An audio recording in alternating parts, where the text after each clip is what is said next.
পয়গম্বর মুসা নবী আল্লাহর কাছে কথা বলার জন্য যাচ্ছে, এমনি একজন ধনী লোকের সাথে সাক্ষাৎ।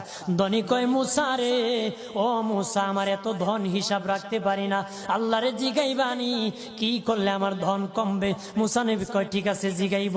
একজন বৃদ্ধার সাথে, একজন মহিলার সাথে দেখা। মহিলা কয়, মুসা কই যাও,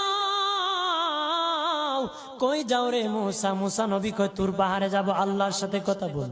মুসা রে, আল্লাহরে জিগাইবানি, আমি গরিব মানুষ, আমি ভালো কিছু কিনতে পারি না, ছেলে মেয়েকে ভালো কিছু খাওয়াইতে পারি না, ভাঙ্গা ঘর, এত গরিব, ভালো করে ঘর বানাইতে পারি না, আল্লাহরে জিগাইবানি কি করলে আমার উন্নতি হবে, ধনী হব, টাকা পয়সা হবে, আল্লাহরে জিগাইবানি।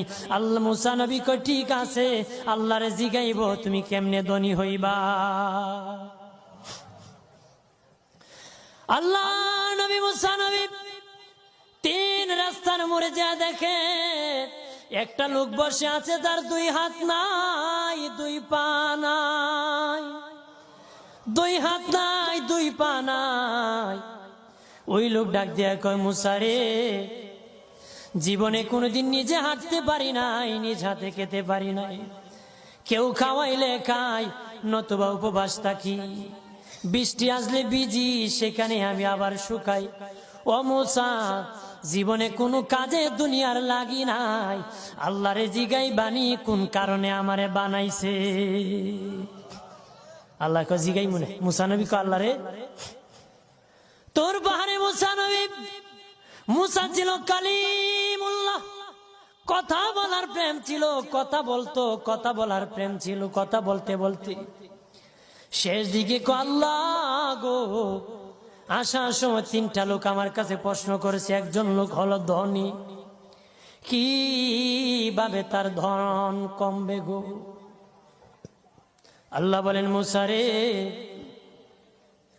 তারে জানায়া দাও, যাকাত দেওয়া যেন বন্ধ করে দে, শুকরিয়া আদায় করা যেন বন্ধ করে দে, তাহলে আমি প্রভু আল্লাহ সুবহানাহু ওয়া তাআলা তার ধন কমায়া দিব।